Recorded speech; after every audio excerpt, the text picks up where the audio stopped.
all of that said, all of this embarrassment in the news for our president, but I don't think we can skip this embarrassment, the ongoing Jeffrey Epstein case, which was a little bit quiet this week, but I consider it part of my job to make sure this thing stays in the news. So, on Monday, a federal judge in New York denied the Trump administration's motion to unseal grand jury testimony from the criminal case against Jeffrey Epstein associate Ghislaine Maxwell.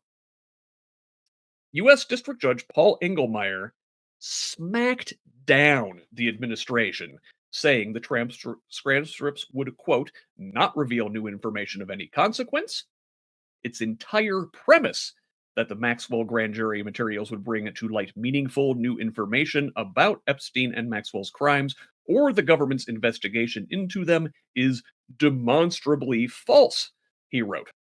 He continued that the transcripts contain material already in the public record, lack any firsthand information about Epstein's and Maxwell's crimes, do not identify anyone other than Epstein or Maxwell who had sexual contact with a minor, mention any clients, shed light on their methods, or provide new information about Epstein's death.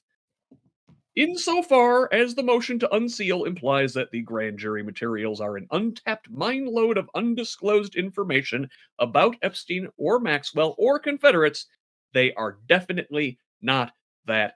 End quote. Josh, um, that I want to say is what they call in legal terms a smackdown. It is, but this is all like a red herring, right? Like the thing that the Trump administration is trying to do is say that we have to release these grand jury transcripts. They don't need the court's permission to release the Epstein files. First off, these grand jury transcripts probably don't have anything about Trump in them, right? Like when you are on trial for something, you're on trial for that thing, and they actually do try to isolate it to that issue and not a global thing because you're being tried for that crime, not for the person that you are. You may be a terrible person, but if you're on trial for murder, you're only on trial for that murder, not just being a shitty person.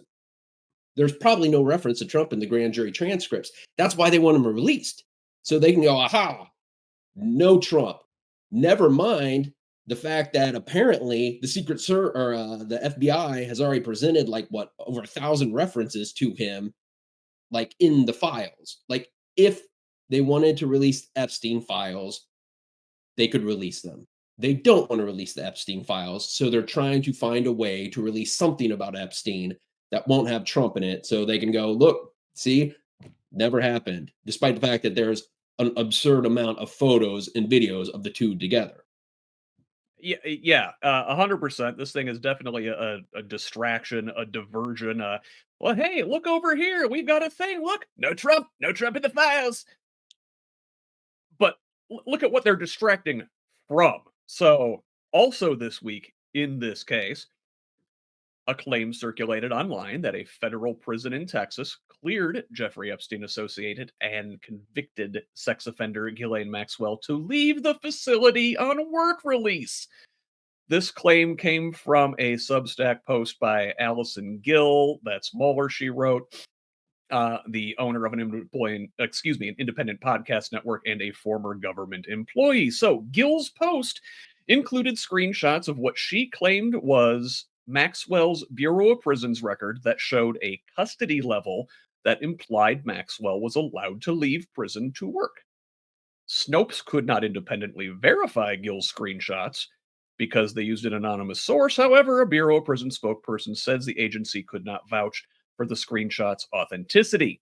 Now, whether it's true or not, according to Bureau of Prison guidelines, minimum security prisons, like FPC Bryan, to which Maxwell was transferred on August 1st, can only house inmates with custody levels that allow them to leave the facility's secure perimeter for work. Therefore, according to the Bureau of Prisons' own guidelines, Maxwell would have such a custody level. Derek, gross. Gross. Ew. Would you want to live in that community if Ghislaine Maxwell's out on work release? Well, first of all, it's Texas, and I won't want to live in Texas anyway. But Yeah, ew. That is no, we don't let people like that out. I mean, It is my ew. understanding that she was previously housed in a low security, which is higher than minimum security, but a low security facility near Tallahassee in Florida. And if we recall, a couple weeks ago, Trump's personal attorney and Deputy Attorney General Todd Blanche went down there, granted Maxwell limited immunity, and talked to her for like 2 days straight. And wouldn't you know it, shortly after that, she gets moved to this minimum security prison, and they had to have changed her status to allow that. Tracy, are you offended as I am? Of course. I mean, the question is what's the end game here? Is this distraction? Is this obfuscation? I hate going down rabbit holes of conspiracy theories, The but last in 10 terms years is all rabbit hole, Tracy. I know All rabbit it holes. really is. I mean, and I guess I really part of me wants to just say, I'm sick of talking about this fucking topic.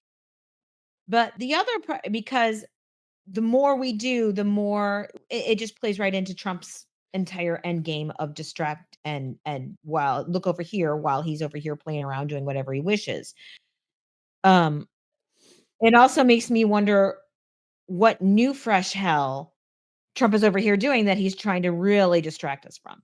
I don't see a world where she doesn't have information that is damaging to the current administration. And I think we all know Mhm. that.